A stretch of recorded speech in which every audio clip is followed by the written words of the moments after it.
Good morning, everybody. Welcome to another daily dose of the Bible. Sorry about that little earthquake there. That's just moving the camera.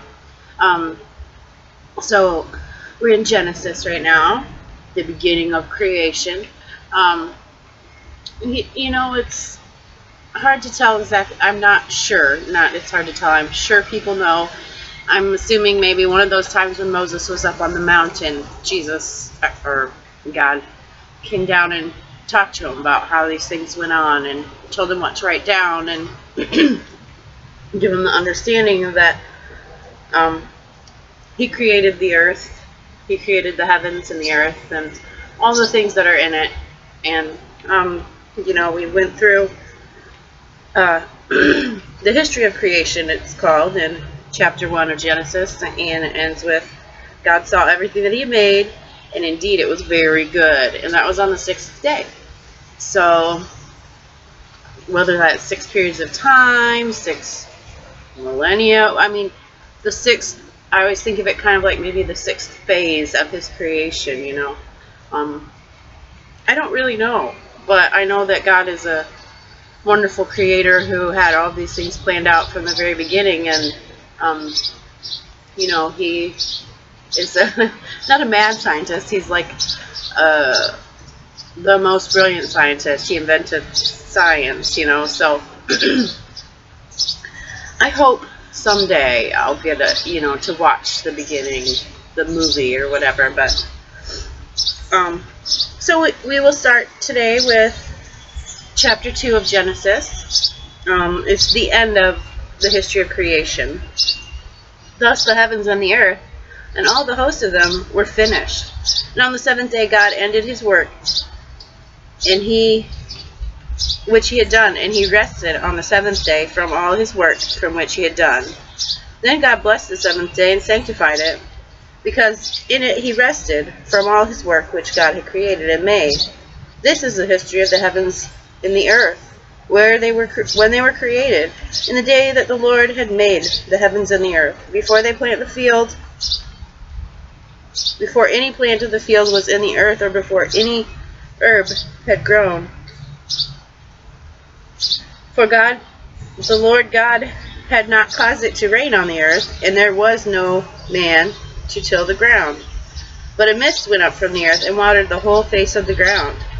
And the Lord formed man from the dust of the ground and breathed into his nostrils the breath of life, and man became a living being.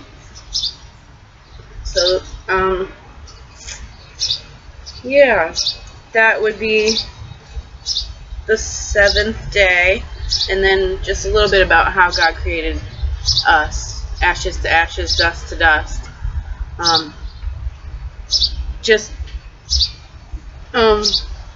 always thought it was interesting that rain hadn't been invented yet, Excuse me. I would love to see, I guess maybe just the moisture came up to the root level and, watered the roots and then settled back down until they needed more, however that worked. But,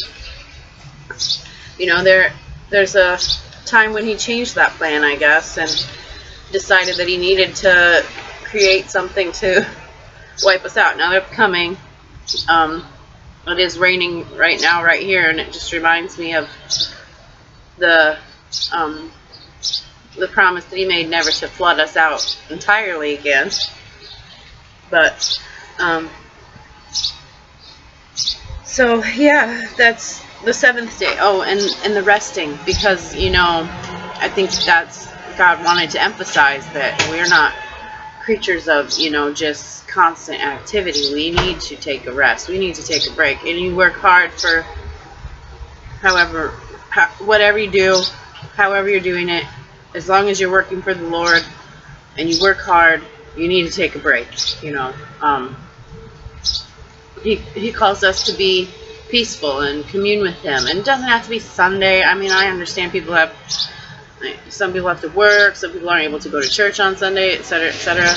But whatever day you can take and devote to quiet, restful reflection and communing with God. And of course, every day should be a day when you commune with God. It's just that on that specific day, you're going to rest your body too. And that helps you to ease your mind into that place where God can talk to you. So the next segment is called Life in God's Garden. The Lord God planted a garden eastward in Eden, and then he put the man who he had formed.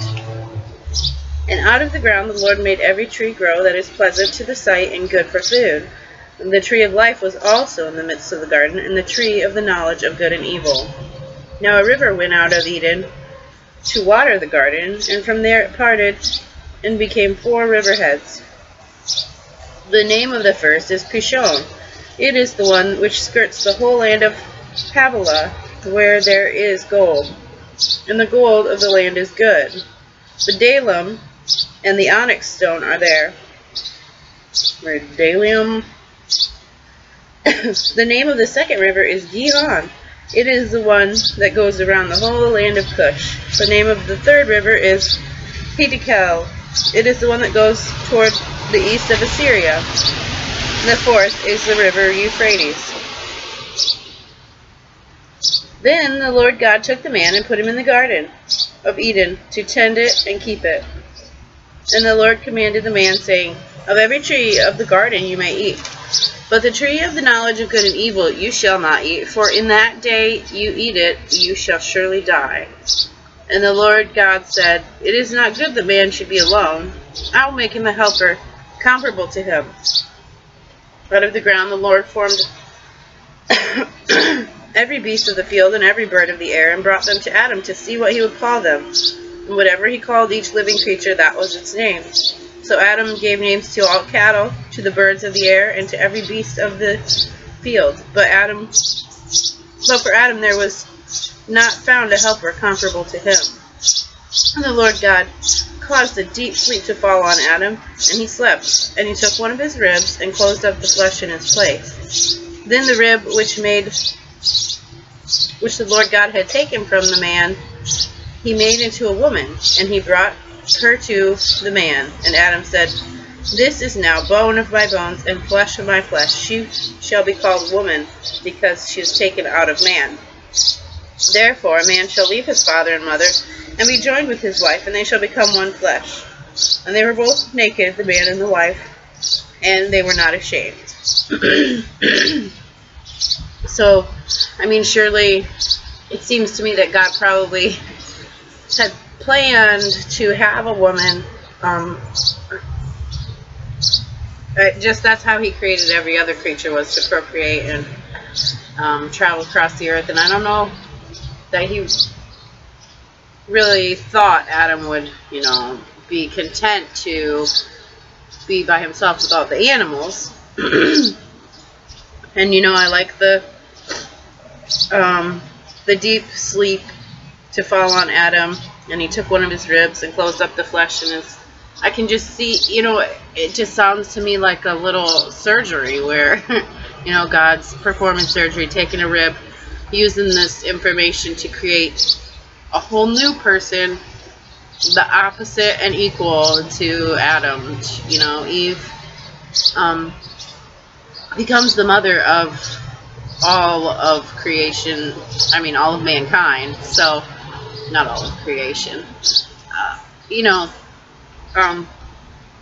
It's a really neat story, and it's really neat to feel that way about your spouse, like, that this is the person I could, bone of my bone, flesh of my flesh, I could never live without you because you are a part of me.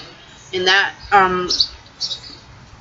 that's the end of the chapter. It's a really neat way to think of, your spouse as someone that God has made to be flesh of your flesh and bone of your bone, and together the two of you can master the Garden of Eden, or whatever your task might be. There's a noisy bird nest over there. Just the story is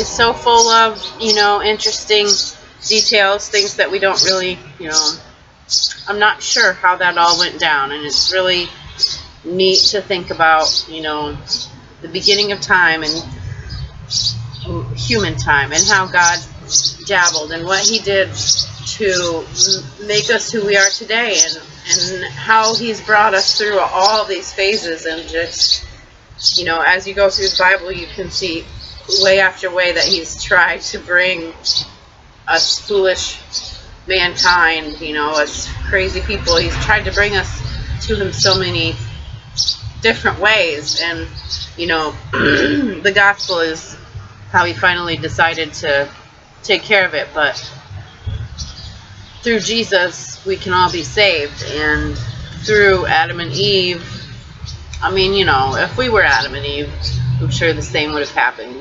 None of us are perfect. All of us would sin. We all do, probably every day. Whatever, you know, there's no such level of sin. You just should try to be rid of it.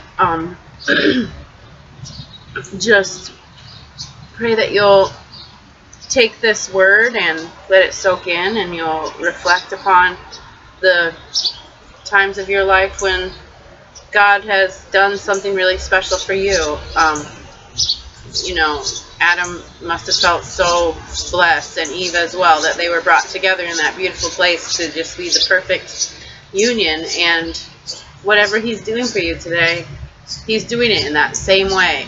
You know, it might be that he puts you to sleep and takes a rib. It might be that he influences your neighbor to pay that bill. It might be that you will come across someone who needs your help and solace, and he's got all those things for you, just like he did for Adam and Eve, or Noah, or Abraham, or, you know, he cares about you as much as he cares about all of humanity, you know. So he loves us all, and he did this for you. And just never forget how much he loves you. That will lift you up every moment of every day. He loves you. The Creator loves us, created us to be here in this Garden of Eden that we are in right now.